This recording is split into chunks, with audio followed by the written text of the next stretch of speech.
Welcome everybody today for another session of Let's Take This Outside. I'd like to welcome myself, Ketan, and Solomon. Say hello to everyone. Hello everyone. Right, he hasn't got his cheery normal self when he says do your normal hello, Sol, that you always start off with. Come on, I'm sure you could give it. Hello everybody. How you doing? There you go. Yeah, that's better. Right. So today we're gonna be talking about Solomon's experience within sales. He's had a numerous amount of years since in his career where he has started off as within I guess in his 20s up to his mid 30s. That he's taken on various roles in sales. And we're really going to deep dive today and find out about Sol and why he's chosen that particular career path. And then, we'll then finish off and talk about, possibly why he's now decided to do a career change within acting. But let's first start off. So Sol, take us through basically, your first job that you had in sales, and really tell us why you decided to go down that path. Did someone introduce you to it? Did you fall into it out of chance? Talk us through it. How did you get into sales? Well, thank you, Ketan. Thank you for introducing me onto the show, which is kind of weird because obviously we're both co-hosts. But and I'm on the other side, so it makes it interesting. But my sales life didn't really get started until I had left school. So we have to go kind of back. So I left school at the age of 16. This would have been in 1996. So as you can tell, I was born in 1980. And school, I found school very, very difficult for numerous reasons. I wasn't great at school at all. I had severe learning disabilities, which I didn't know I had at the time. And I was lacking in a lot of self-confidence, primarily because of things that were taking place at home. And obviously there was bullying that was taking place in the school. So really it was a very difficult situation because on the one hand I'm getting bullied at home and I'm also getting bullied at school. So it was very, very difficult. So education was very, very difficult for me. Reading and writing, arithmetics, I struggled with for a long time. I remember actually my first experience when I was at first school, and it was a very awkward period of my life. I can't remember what age I was, but I remember I was very, very young, maybe 6 or 7. And there was a simple maths test that all the kids had to do. And I just didn't get it. And rather than the teacher kind of explain things to me or try a different methodology of communication, she basically made fun of me in front of my class. So I think when a teacher kind of disrespects you like that, it kind of gives license to your schoolmates to kind of do the same thing. So that was like my earliest experience of education, actually. And I didn't know at the time, but my self-confidence really dropped. It was quite painful, actually. So now moving into high school, not much had really changed. I found it very difficult to focus. I really couldn't focus on anything, really. The subjects that I really enjoyed were sort of drama, cooking, a little bit of science, music, and I really didn't enjoy PE either. So school from sort of middle school to high school was very, very difficult. And then, of course, I left school. with some GCSEs in a sense, and then I found myself in the real world. And during this transition, I had left my family home, and I was sort of all over the place, physically and literally. So my first early sales experience, it would have been in retail. It was definitely in retail. I remember I worked for Tesco's in a town called Harrow, but it wasn't in Harrow. It was a little sub-town called Belmont Circle, where I used to live. I was renting a room at the time, and I needed a part-time job, and I worked at the local, I guess it was a Metro at the time, stacking shelves. That's all I did, stack shelves. And then as I tried to for my curriculum vitae, my CV, my resume, I fell into working for a company by the name of Hutchinson 3G, which is the telephone communication company. And but I need to back up. So before you go into Hutchinson, right? How did you find that job? Did you find it, say, like, you know, in a job advert? Did you get headhunted? Did someone like see your potential, that you were good at sales, and they thought this will be a particular type of you know, career that I've seen you've got potential? So talk us through it. Like, how did you come across Hutchinson? Are you talking sort of after my Tesco's experience, or yeah, because you've spoken about Tesco's, right? And then you've spoken about your previous education, you know, saying that you know, academically, you know, you weren't a star pupil, right? No. And so you know, you left education, and now what I'm really asking is, how did you find, you know, how did you find the Hutchinson role? You know, okay, that's a great question. So sort of during the early 2000s, primarily, we weren't really advertised. The norm wasn't to send your employer your CV. Actually, you would, well, certainly in the sort of the mid to late 90s, you would go into certain companies, be it retail or whatever the industry is, and you would just drop your CV, because that's how we were taught to do it from when we was at school. But as we entered the 2000s, I started to book roles with agencies, and sometimes I'll be working in factories, sometimes you know, odd jobs that at least kind of, I mean, I remember one job. I was working not far from where you are living now in Wembley for a company called Technicolor. And what we were doing, we were wrapping and stacking videotapes of movies like Batman Forever, for example, you know, and I got it through an agency. So the way I fell into Hutchinson, which is a Hong Kong-based company that owns 2,000 sub-companies under that brand. I basically, the agency was, I think it was a Blue Arrow or a Deco, one of the other agencies, okay. More than likely Blue Arrow. And I gave them my CV, and at the time, Hutchinson had just broken into the UK market in terms of telecommunications and technology. And they were looking for people because they had no staff. Right. And so I submitted my CV to the agency lady, and I was in a really bad situation at the time. I was sleeping on the floor of a hostel for about 10 weeks. Oh wow! Okay. Like it was a really hard. It was one of my lowest points, I would say. Very desperate situation, and I guess the universe, God, had some type of pity on me, and I got a phone call with the agency, and the lady wanted to see me face to face. She asked me about my experience. Obviously, she saw something in the CV. God knows what she saw, because it was so dried in my face.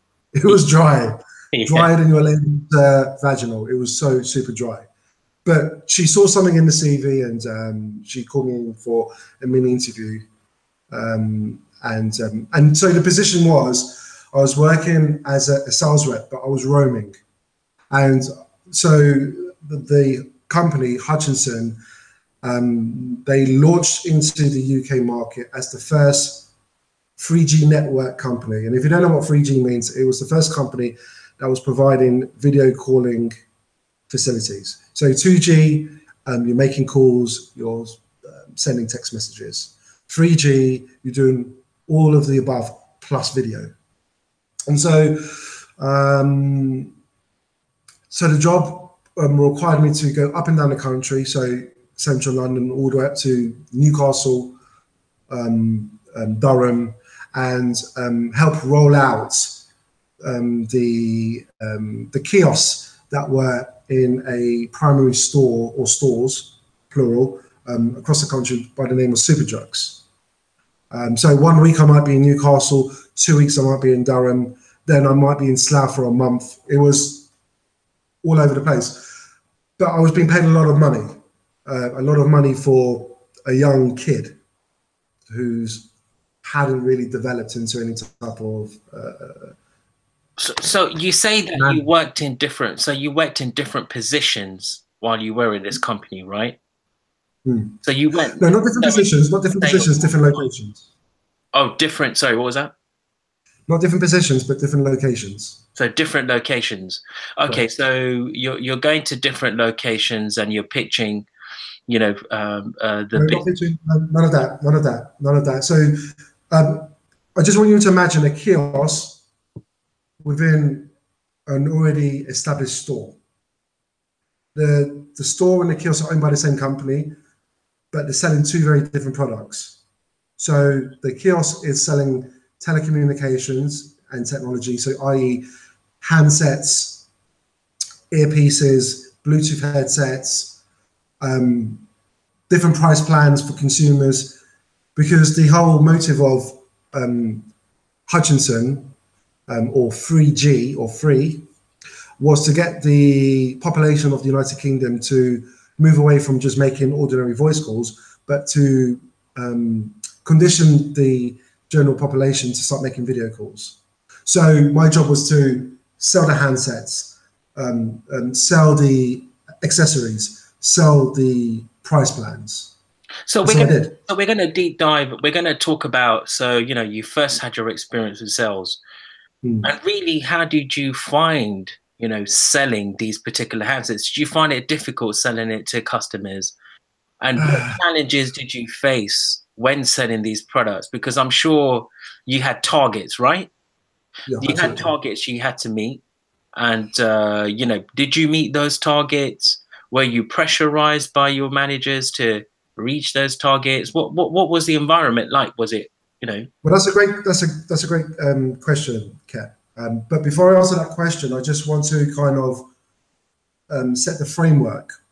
So when I was given the job as a roaming sales rep for the company, they provided full training. And what I liked about Hutchinson during the training process, they allowed us to be very, very creative.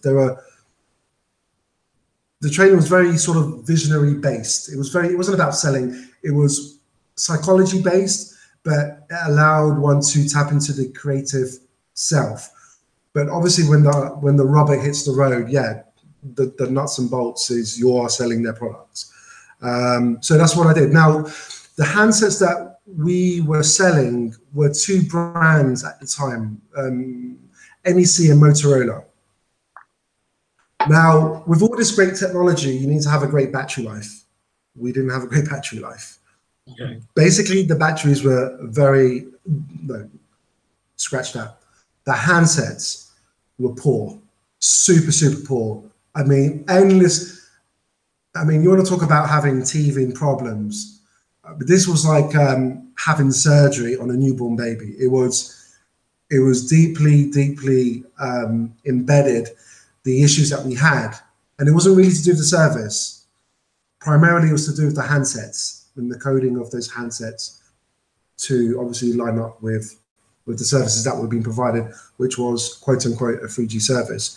So in terms of the issues that we were dealing with was very frustrated customers that had bought 1, 2, 3 handsets for the entire family. The battery wouldn't work. They weren't able to make video calls the correct way. The reception was, the biggest problem was reception. Yeah. So that's what we were facing at the time. And it was kind of damage, limitation in terms of trying to pacify the customers who has already taken, because you've got to understand, KP, they're already locked into a contract. Once they've gone past 14 days, it doesn't matter. They are locked into a contract. So if you've paid for a service or a product and you're not receiving what it says on the tin, and you've passed the cooling off period, which is normally 14 days.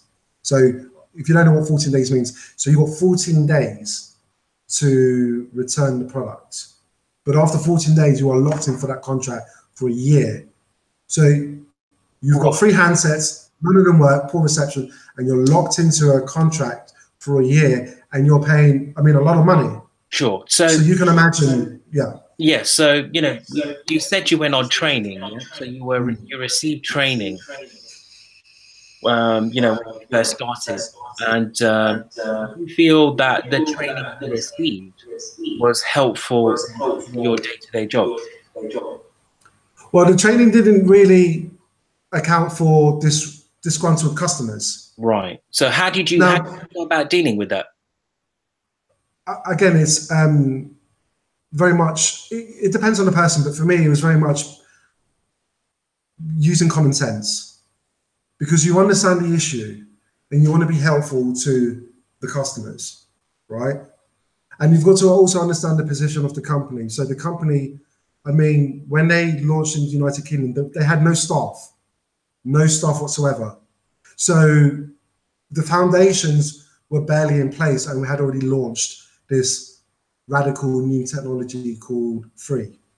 But no, the training did not come into play in so much as how do we deal with customers, because I suspect that even the company didn't realize how bad the NEC and the Motorola handsets were, and they were terrible. I mean, your worst nightmare, and that wouldn't come close to the problems that customers were facing when it came to their personal handsets. It was bad. But again, common sense, putting yourself into the position of the customer, being sympathetic to their plight. But my position was quite unique because, yes, I was selling their products and I was selling their handsets. But also at the same time, because it was such a young company, the best of the best were able to rise to the top, and they were being positioned. So I wouldn't say I had power per se, but I did have a certain amount of weight where I could speak to the manager and shed some ideas based on my great customer service, based on my unique selling abilities, right, to provide solutions for both parties. So you've told us about, you know, what you did in your role, and you know, you were working in different locations, and so, you know, so did you really enjoy what you were doing, and did you feel that you can continue down this path and move up the ladder with it, you know, in sales? You know, did you really see yourself continuing down this path when you were young, you know? So when you were young. Sure, absolutely, because you've been, I mean, from where I came from, sleeping on a hostel floor, literally, for 10 weeks. For 10 weeks. No room, sleeping on a hostel floor in a reception. Dude, this was like manna from heaven. It was like, wow. I don't know what I've done to deserve this, but I ain't gonna let go. And then coupled the fact with that, it's a new company, everybody's hustling for position, you're ambitious, you want to rise within the company. Hell yeah, absolutely. I was not thinking of anything else but to become the best of the best. I was being paid a lot of money on a daily rate, okay? And that gave me the freedom to be able to travel, to book myself into hotels. It was a good time. It was a very, very good time. It was a healthy time for me at that point because I needed to have that type of experience. So did you read any like books when you were at that time? Did you? What kind of books are you talking about? Just about personal development, or any particular type of sales books, or? I mean, look, let's be honest. The mainstream, if you're going to talk about personal development, people only jumped on the bandwagon primarily after the book The Secret had been released. And that would have been back in 2007, 2008. So personal development was an unknown quantity unless you were in a position where you're talking about Brian Tracy and other great leaders that were very much established in that field.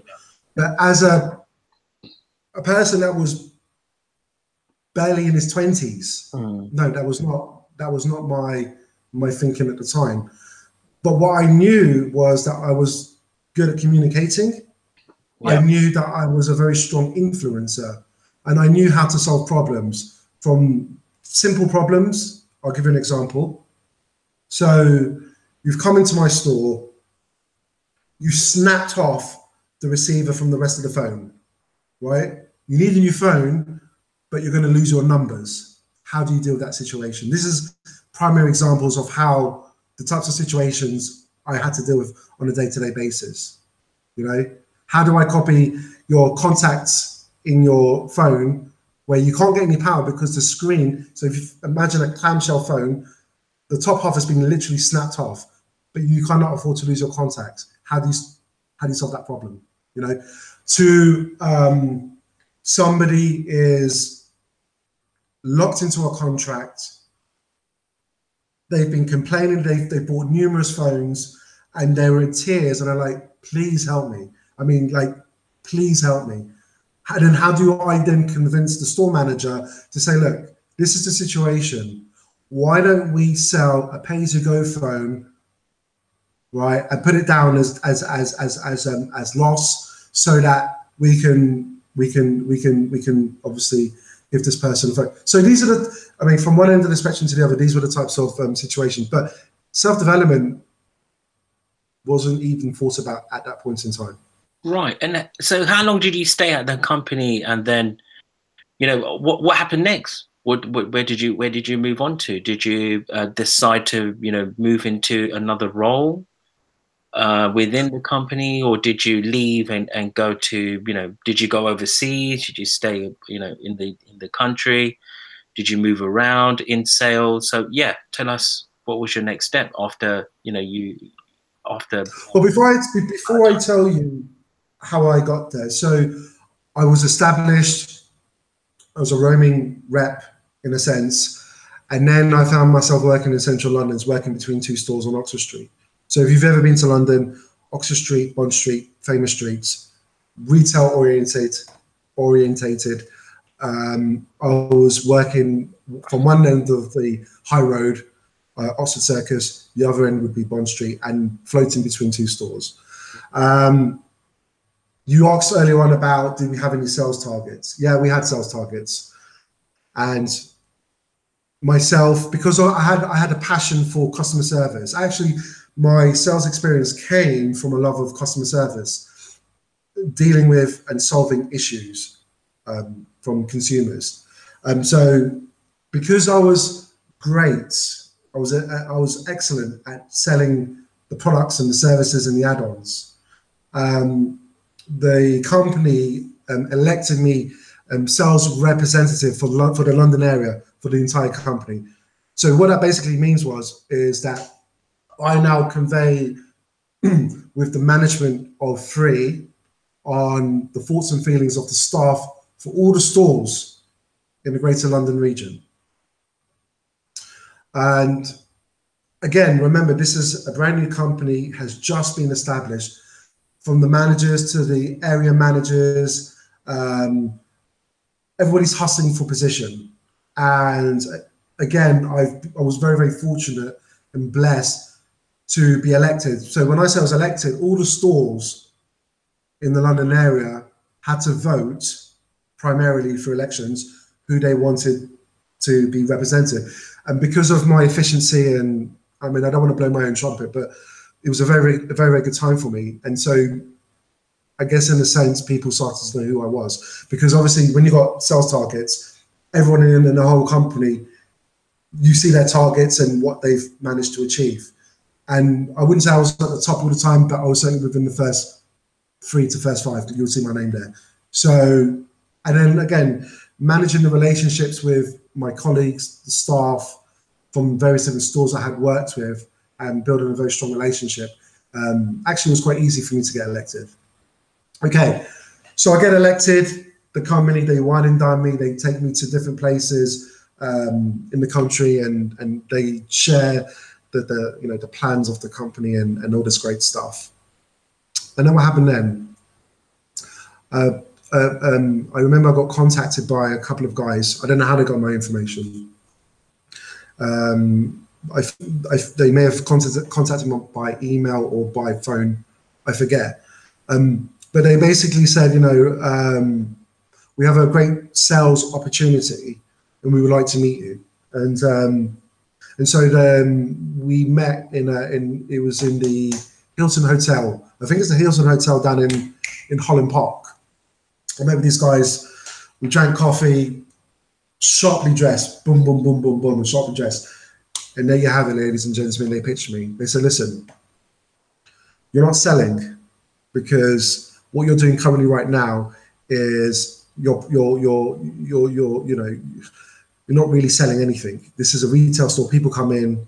How would you like to really sell and make real money selling to high net worth clients? And then the penny dropped, in so much as, well, I'm good at what I'm doing right now. I believe in myself, in my abilities at that time. Sure, I'm young, I'm dumb, and I'm full of cum. So why not take a risk? And to be honest with you, it was probably, I don't know if it was the best or the worst decision of my life, but it was certainly a very interesting part of my life, and I'll tell you why. Because at this point in time, I had stopped moving around between the different stores. I had a flat, and I was very deep into martial arts. I was learning the northern style of Kung Fu called Jingwu, which is gymnastics orientated type of skilled fighting. And I was good. I always say to people close to me that if I had stuck at it, I was that good, that I could have become as great as Bruce Lee, because I felt so comfortable sparring in a controlled environment. Don't tell me to fight outside, you'll probably kick my ass. But in terms of in a controlled environment, yeah, I was pretty good. So I made a decision at that time to dedicate my life to martial arts, and I did for a period of time. And when I say I dedicated my life to martial arts, I tell you that I would go to work, I would come home, and I would train. I would train 3 times a week with my master at the time, who happened to be a Chinese-born high-ranking individual who had his own clubs in Golders Green and also in Harrow. And I really dedicated myself to learning the forms. Right. Many forms. Yeah. Thank you for the activities that you did outside of your What it is, though, I wanted to the mindset. Well, the reason I wanted to share that. Yeah, no. The reason I wanted to share that with you and the other viewers is because I wanted you to understand the mindset, right? The mindset of, or give you a part of what my mindset was, and then why I decided to walk away from all of it to then pursue a new adventure. That's the reason why I wanted to share that with you. Right. Yeah. Yeah? No, I completely understand why you why you're talking about activities outside of sales and what your mindset is. But I really wanted to know, like, for our viewers out there, if they want to be sales, right? What are the key qualities Do you? That's not the right question to ask me at this point in time, because when I'm when because you decided to that you met these guys, right, and yeah. they pitched to you. So allow me to continue, and all the questions that you have asked me and will ask me will be answered. But I can't. It's very difficult for me to. It's very difficult for me just to jump, because I'll be giving whoever's listening to this podcast a disservice if they're actually genuinely interested in hearing not just about a little bit about my own story, but about the sales process. So if you allow me to continue, then I will certainly get to that.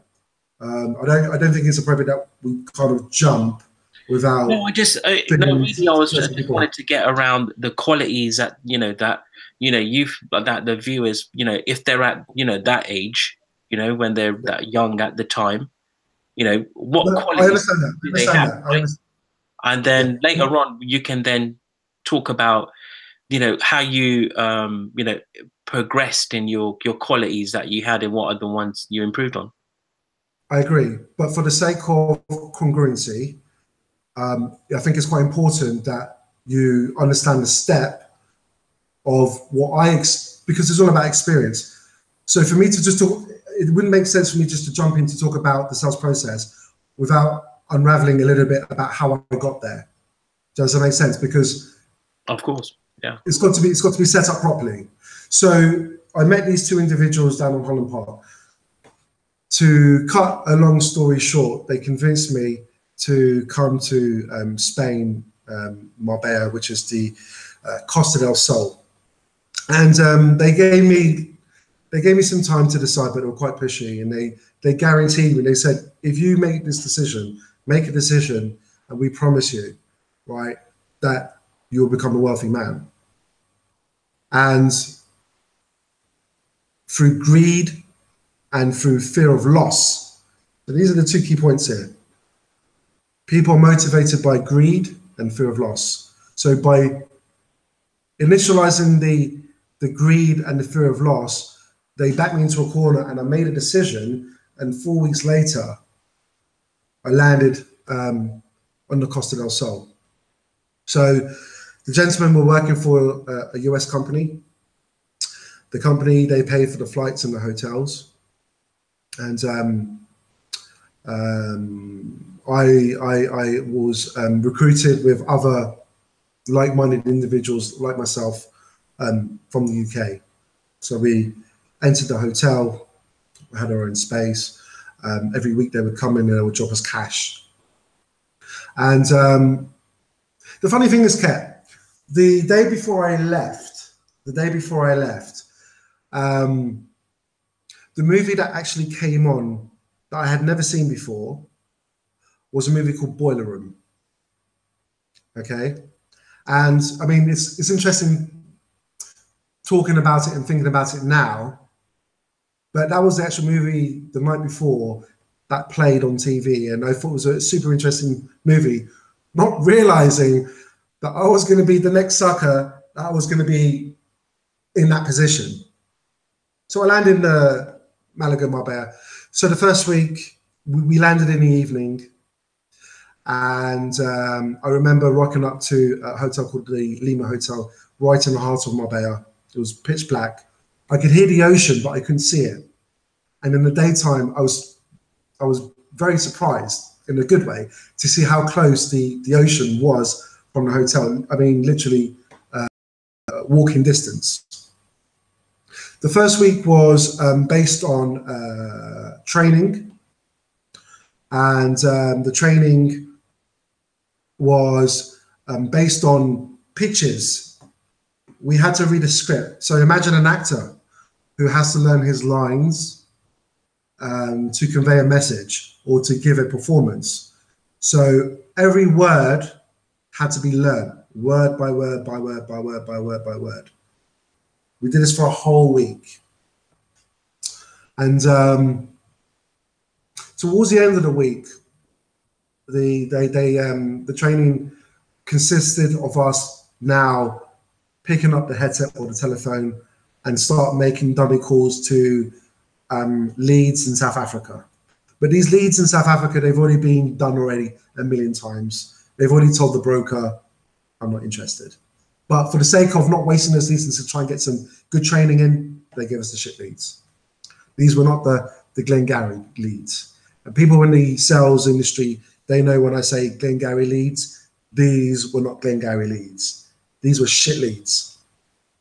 And I never say a lead is shit, but these were super shit leads. Okay. So we'll jump on the phone. We had a script, followed a script, but really without understanding the actual process of what we were trying to do. It was crazy, crazy, crazy, crazy. So we jump on the phone. Hi, Mr. South Africa. My name is Jay Ward. I'm calling for a company XYZ.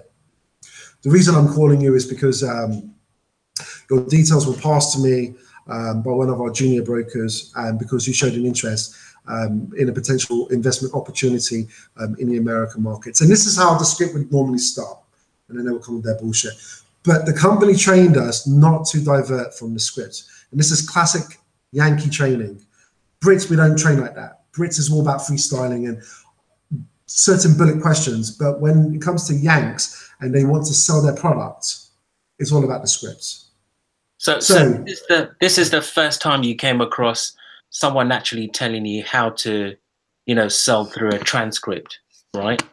So, correct. Following a transcript. And so how did you feel that you had to follow a transcript and not really, go, listen, go away from the transcript? And did you go away from the transcript? Did you get in trouble? Yes, of course, inevitably, because remember, I'm not speaking to the client, the customer face to face.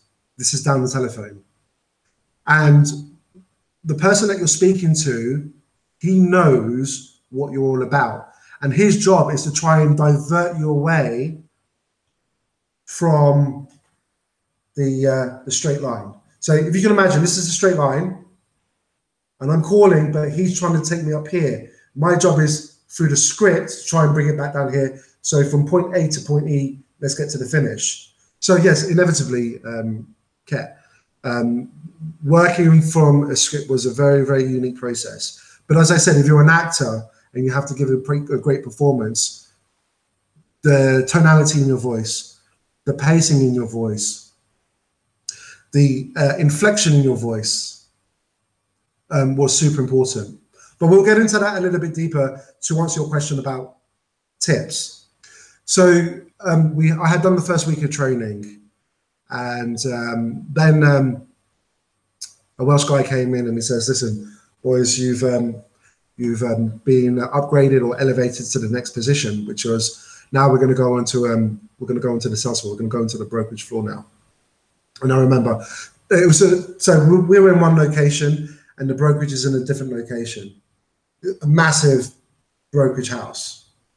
I say massive because this is a group, a well-established group organization.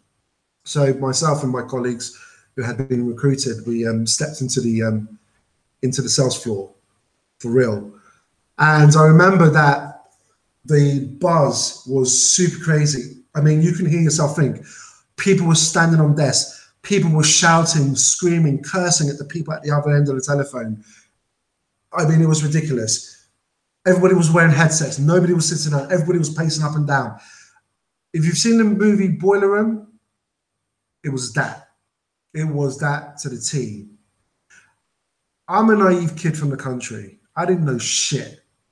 All I knew was that some geezer in a really nice suit promised me that I could make some money.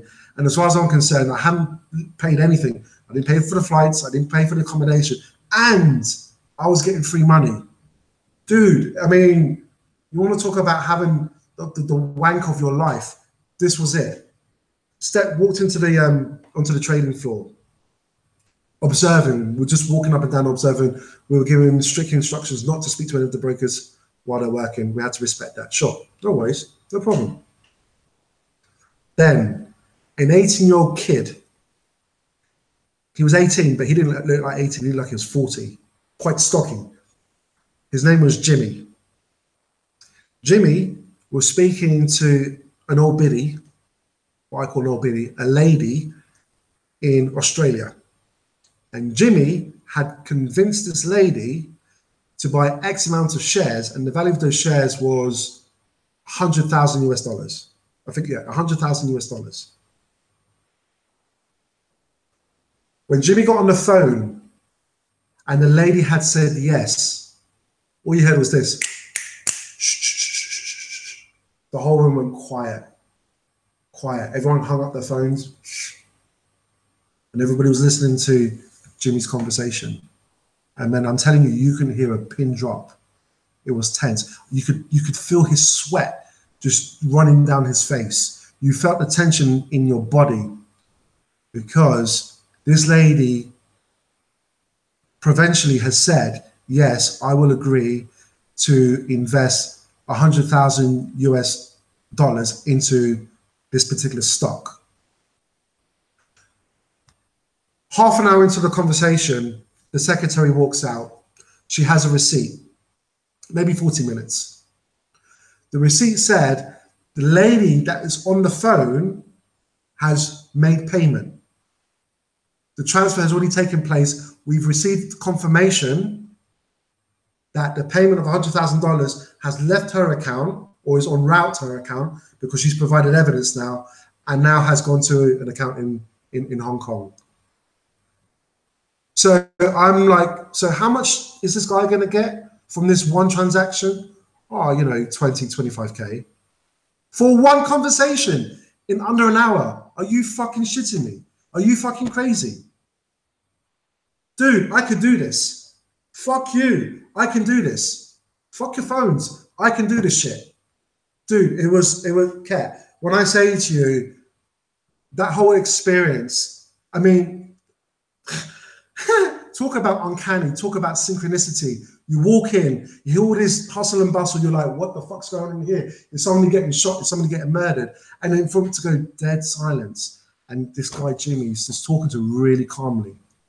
So, Mrs. Smith, Mrs. Jones, so you agree that you're going to pick up 500,000 shares of AVMD?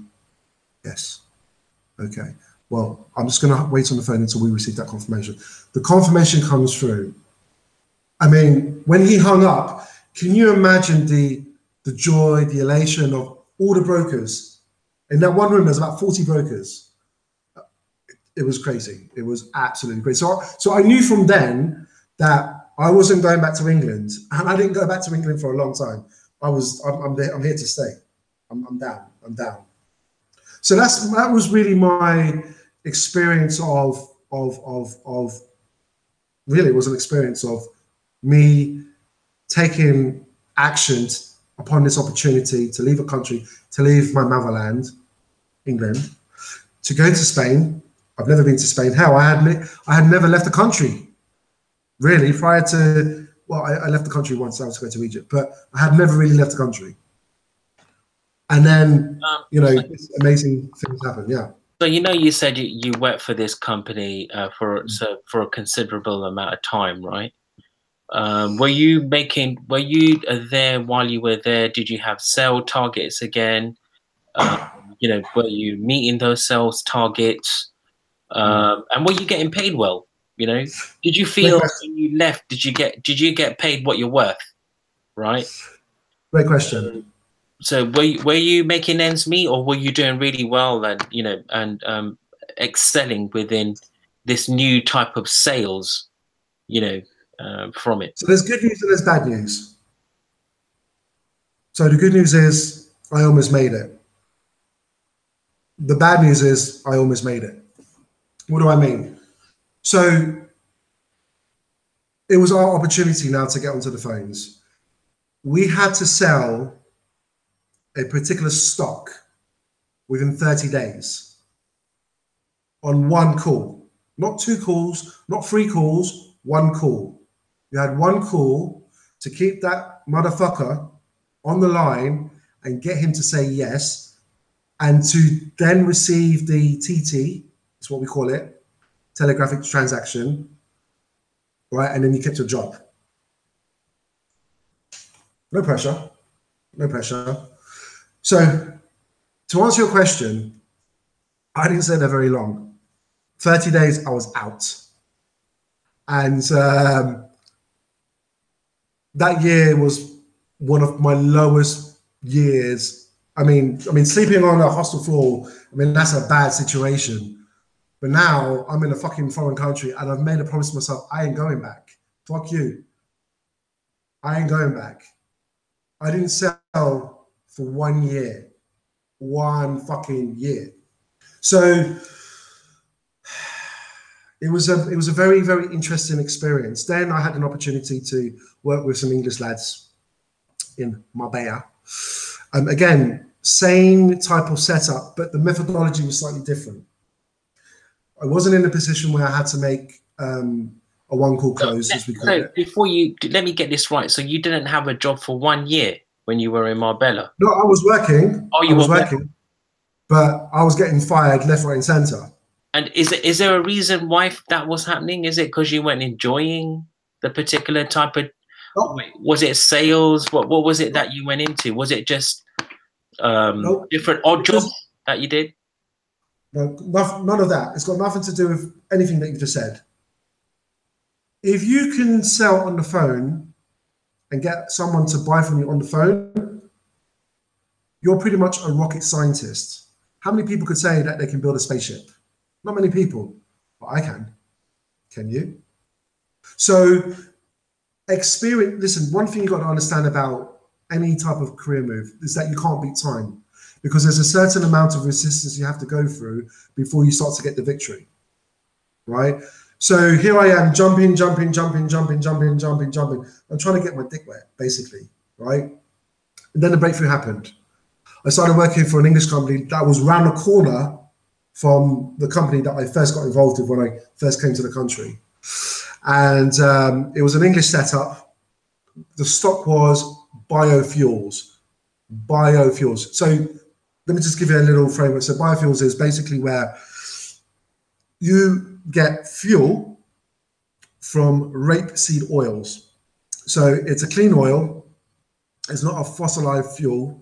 It's rapeseed oil that's been burned to create combustion. Therefore, you can put it into your tank and you can run your machines, your generator, your car, etc., etc., etc. So my breakthrough came in where I was working for a company. They did not believe in the one-call close. They gave me a certain amount of training, but at the end of the day, it's a team sport, but it's an individual paycheck. And it was hard, but it wasn't as hard as calling you up and say, listen, I'm going to change your life. And then you hang up on me. So I remember my first deal packet for a company, for this biofuel company. So the first, I sold around about 5,000 shares. The guy sent in about 2,500 pounds, not dollars, pounds. And from that, I think my commission was about 1,400 quid. Then you start to build momentum up. Oh, so last month you got 1 sale. The following month, you get 5 sales of the same amount, right? Do you see where I'm going here? So you start to build momentum, because now what happens is, unlike the first company where if you were to sell that product or that service, they would keep your client. In this company, the company whereby you pitched and you sold, you kept that client. Now you've got to understand the psychology. So the psychology is this: because at the time in the early 2000s, we were sending out share certificates. So if I've agreed a deal and you've paid the money, subconsciously you're sweating because you're thinking, have I just been mugged off? Have I just been made a fool of? Until you receive that share certificate, you really don't know. But then once you receive the share certificate with your name on it, with the share amount that you've purchased, you're like, I can breathe again. I can breathe again. And then guess what? I'll come back to you. I've got a new deal for you. Yeah, I've got a new deal for you. So yeah, so month 1, my commission was £1,300. Month 2, it would have been about £2,500, depending on the deal size. And then it kept to increase. Okay, Now, so sorry, you know, you talk about, you know, you ring these clients. Are these a part of the company's clients, or are there ones that you've managed to seek out? You know, good so question. So, very good question. So, you're talking about lead gen or lead generation. yeah. So where are Whether you these, getting these clients from? Where okay. are they the company's clients? Or Yes. So these are originally these are yes, these are all the company's clients.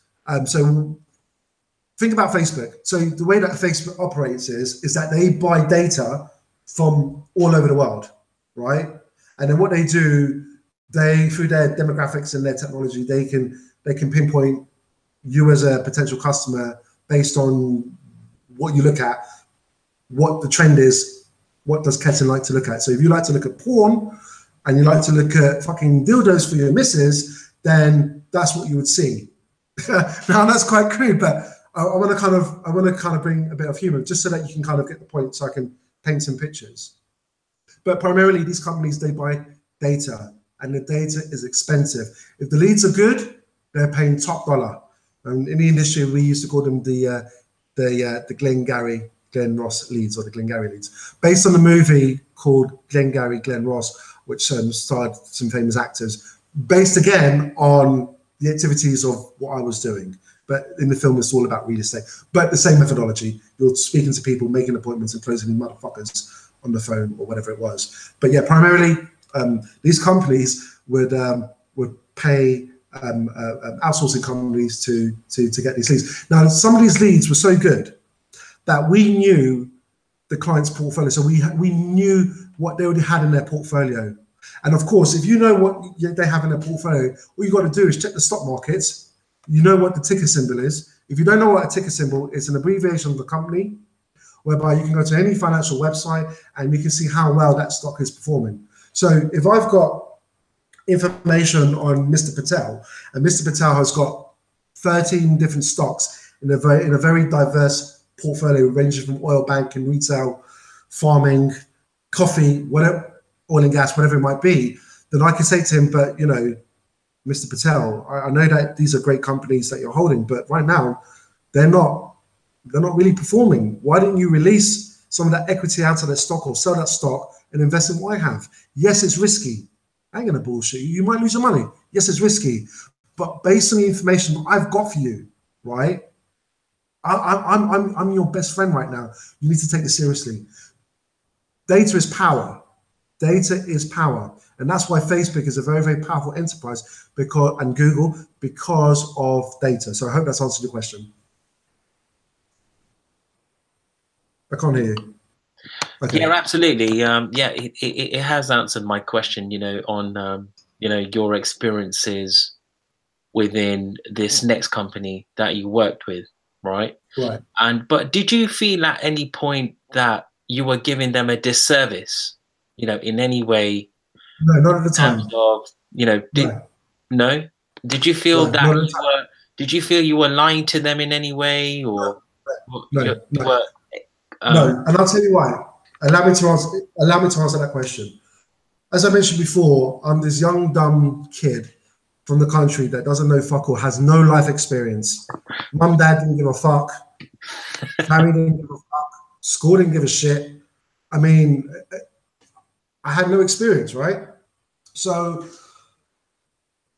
I've already been hooked in by these two well-dressed gentlemen. I've already seen this kid who the first time I walked into the trading floor has already struck a deal for $100,000, and then some time later I'm starting to make some money of my own. At that time, I did not know that there was a high possibility that clients would lose their money. So let me back up here. So when we're talking about stocks and shares, the type of selling and the type of stocks that we were issuing are what we call Reg S stock, pink sheets, which basically means there's no real data. We're trading on information. If you understand the way that the markets move, the markets move primarily based on rumors and information. If there's a rumor in the marketplace, you'll see a chain reaction of people either buying or selling, right? So pink sheet stock is basically stock that's traded on information that has very little substance. Now, if you got, say, 40 over-the-counter stock or pink sheet stocks. Maybe 1 out of 40 will list officially. I'll give you an example. So one company called Dragon Oil, who has refinery processes, I think down in the Caucasus, Eastern Europe, or along those lines there. They started from what we call pink sheets, a high-risk stock, or if you like, what we call penny stocks, right? Trading for a couple of cents, pink sheets. But that company found investors, they listed, and if you check out Dragon Oil now, they're a well-established company. They're not your British Gas or your ExxonMobil, but they are established. But that's 1 out of 40. 1 out of 40. So for a long time, I was deceived. Very much deceived. And then I found myself working for a Jewish family. The Jewish family had, and I'm going to, if you stick with me, ladies and gentlemen, I'm going to tell you the secrets of the way that these organizations work, because it's a lot deeper than what you think it is. So I was working for a Jewish family, and this family was selling Canadian oil and gas in Canada. I'm not going to give the name, but the name of the company is related to the Greek goddess of wealth and fortune. I'll give you that much.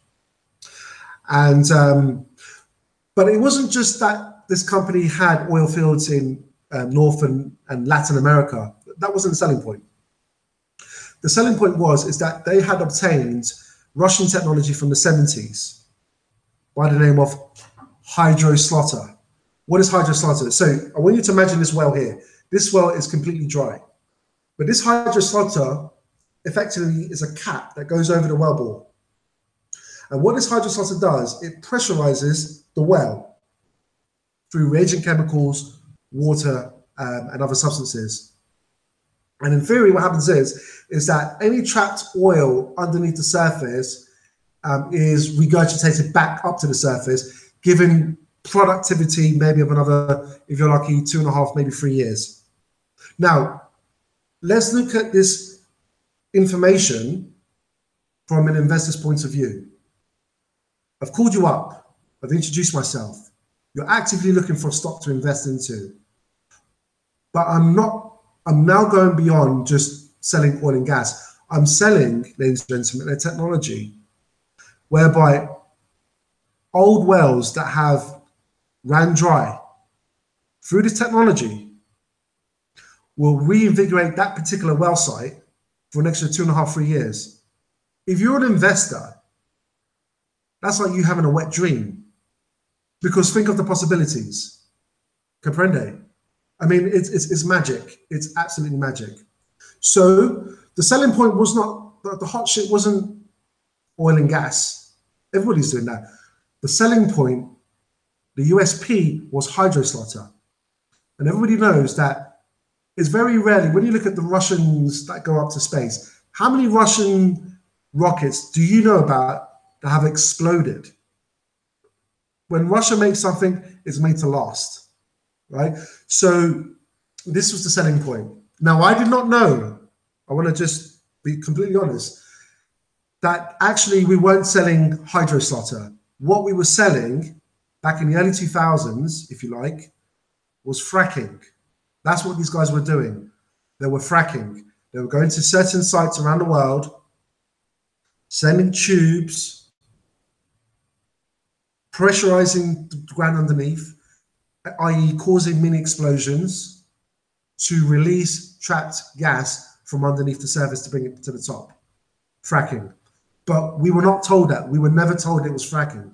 What we were told was that this technology was pressurizing these well holes and therefore allowing the well to become productive and fruitful once again. Okay.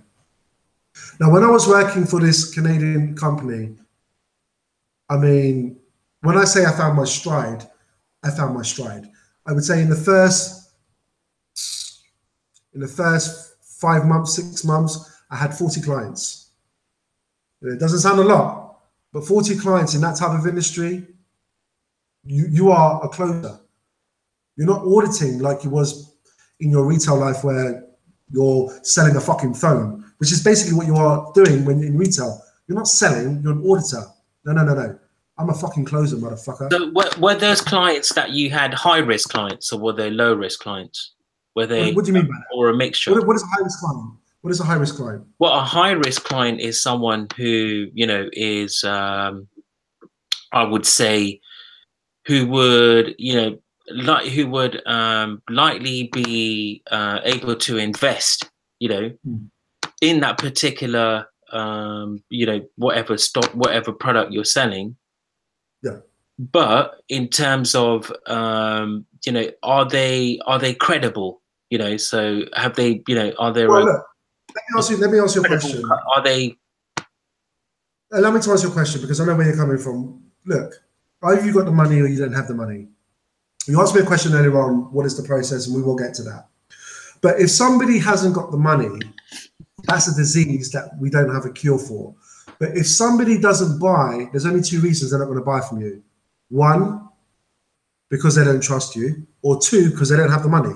We've already examined that if they haven't got the money, they ain't got the money. You know, if they want to get a loan, they can get a loan, but we're not here to provide them credit. If I haven't got the money, you haven't got the money.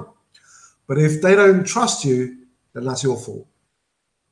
But a real closer will qualify these people properly.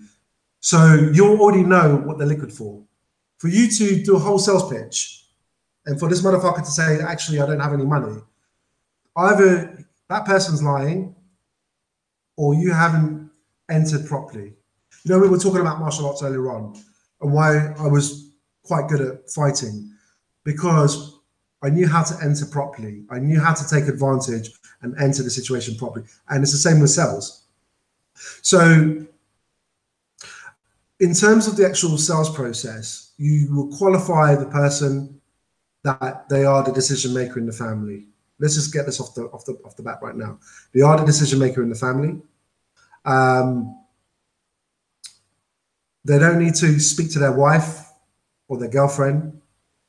They are liquid. And if they're not liquid, are they in a position to liquidate some of their stock so that they can be liquid for a particular investment opportunity? Do they already have a financial advisor? Because if they have a financial advisor, more than likely they're going to run this recommendation past their financial advisor, and more than likely he's going to say, stay the fuck away. So there's certain criteria that need to be met as you enter before you can walk your clients or your victims down the yellow brick road. The great thing about the phone is that you're not meeting anybody face to face. So therefore you can be whoever you want to be. You want to tell someone that you're the president of the company? You fucking are. You want to tell them that you're Donald Trump's son? You are. You want to tell them that you're Oprah Winfrey's son? If she had one, you are. That's the magic of selling down the telephone. And here's another thing you need to understand, boys and girls, is that as long as phones exist, hear me, as long as phones exist and you can make a call, somebody in the world is going to buy from you. 10, 20, 30 people. But somebody's going to buy from you because that's just the way it is. So let's look at the law of averages. So if I'm speaking to 100 people, I'm not going to get 100 people to say yes. It's impossible. It's not going to happen unless they're your clients. And even if they are your clients, not 100 of them, 100 of your clients are not going to say yes. But you speak to 100 people, and out of the 100, let's say 20 of them are going to be lukewarm. So now we're polarizing your list. I use the word list for people that are online. It's the same thing.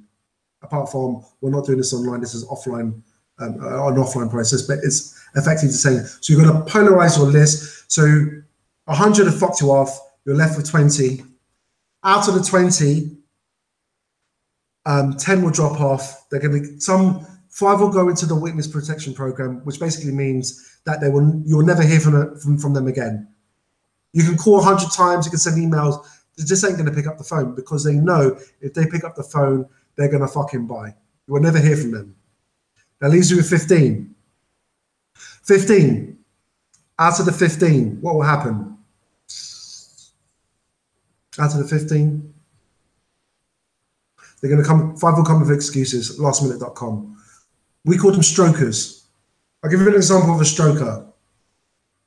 I'm speaking to an Arab in Saudi Arabia. Mr. Ward, Mr. Powell, Mr. Christopher, I'm in the bank right now. I swear to Allah, I'm in the bank right now. This motherfucker is not in the bank. He's stroking you.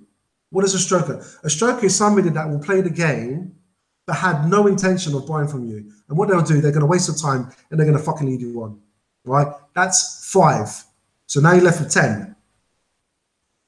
Out of the 10, you'll get 8 people. If you want to be good at selling, depending on the type of stock that you're selling, you can go, I mean, you can ask for big time money. What do I mean? When I'm closing, the strongest close for me has always been the alternative sales, the alternative close. Is it A, B, or C? Which would you prefer? So this is called the alternative close. A, B, or C. They can't say no. It's either 5 grand, it's 15 grand, or it's 50 grand. But you ain't going to say no. This is called the alternate close. The drop close is this. It's a very powerful close. When somebody's resisting and you take away that opportunity, sorry, this is called the takeaway close. When somebody's resisting, but you know that they've got the money, you know that they've ticked all your boxes in terms of your conditioning, they've met your criteria, but they're afraid. If you take that situation away from them, Mr. Christopher, no, wait. Hold on. Let's just talk about this. This is called the takeaway close. You gave it to them, you took it away from them, you get a reaction. Very, very powerful close. The drop close is a little bit weak. Look, Mr. Harris, you've agreed with me that this stock is in very good hands. The management of the company have been working for over 25 years now. Okay, the market makers are ready to list the stock any day now. You can go onto any financial website, Mr. Harris, right, and you can see that it has already been assigned a ticker symbol. Okay, you've looked at our banking. We bank with the bank of HSBC in Hong Kong, a AAA rated bank. Do you honestly believe, Mr. Harris, that my activity is fraudulent if we're banking with the Bank of Hong Kong or HSBC, a AAA rated bank? He's still resisting?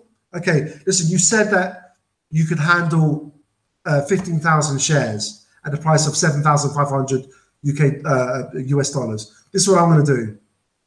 Okay, I'm going to split that in 2. Right? So what I want you to do, I want you to pick up 7,500 shares. That's going to cost you 3,500 US dollars. Is that more comfortable for you? This is what we call a drop close. So he's afraid to pick up the larger amount. Okay, take that away from him. Give him a lower amount. It's a weaker close. The summative close is the best close. I've gone through my pitch. Mr. Patel, how are you? You ready to do business today? Yes, Mr. Ward. Yes, Mr. Ward. Okay, good. Okay, so what we're going to do, I've explained how the process works. You're going to pick up 10,000 shares at the nominal price of 5,000 US dollars, Mr. Patel. Yeah. Okay. Then what I'm going to do, I'm going to send you out 3 different pieces of paperwork. I'm going to, and I'll go through the different paperwork with him. I'll explain the process, right? And we've agreed on it's called a summative close. He's going to pick up 10,000 shares. He's going to pay for it, and he's going to pay for that stock within 3 days. It's either a T+3 or a T+5. The T+3 basically means you've got 3 days, motherfucker, to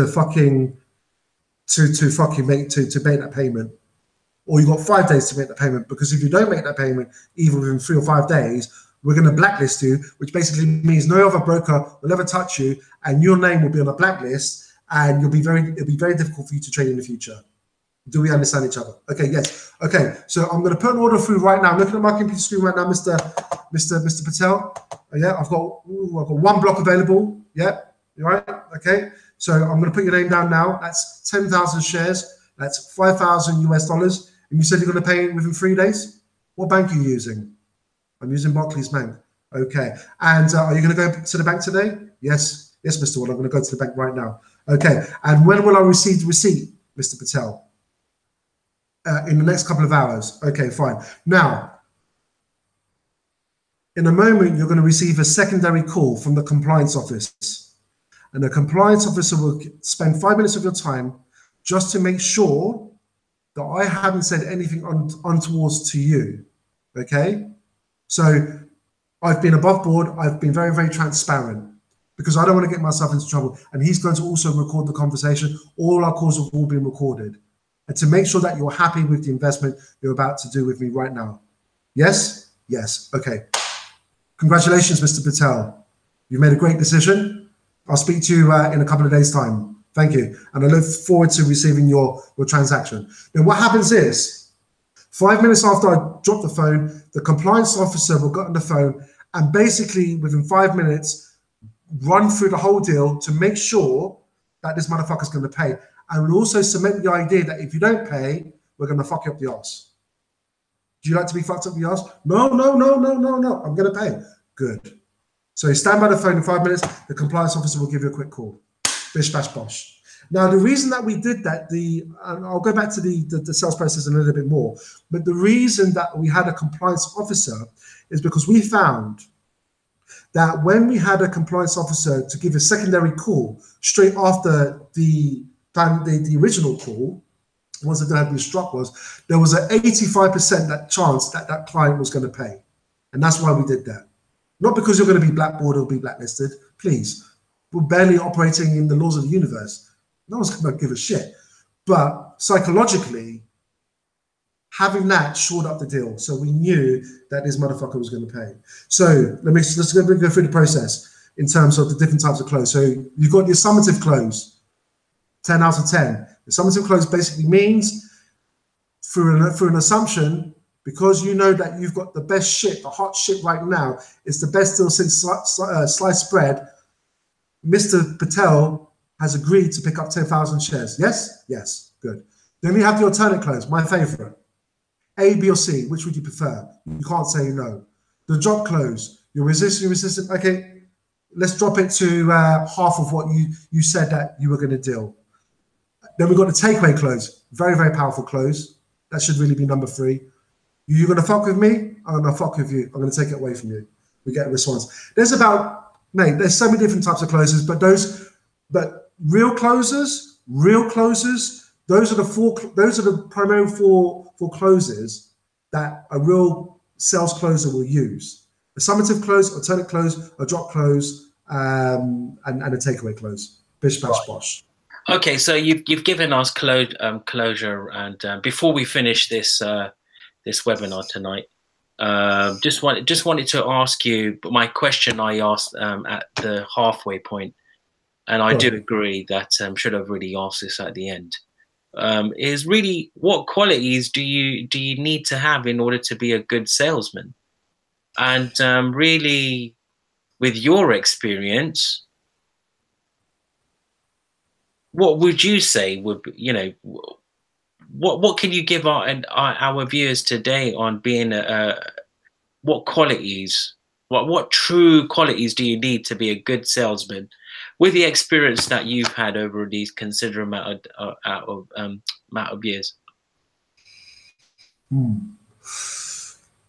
That's a very big question. I want to tell you a story. So I was working in Thailand. Who remembers the movie The Wolf of Wall Street? Whee! Okay. Years before that movie came out, we were already being trained by Jordan Belfont, who is the creator, if you like. He's the inspiration for the movie that starred Leonardo DiCaprio and Margot Robbie, The Wolf of Wall Street. We were already on his training years before that film came out. And his training was immense. But prior to his training coming out, I would say that understand your product. Whoever asks us the questions is the most powerful person in the conversation. You need to ask as many questions as you can. Not dumb questions, but good questions. You don't want to frustrate the client with bullshit questions, but ask the right questions. What are the right questions? Ask him yes or no questions. Ask him open questions. So there is a map, a roadmap. I've said this before, but when a boy meets a girl, there's a certain roadmap.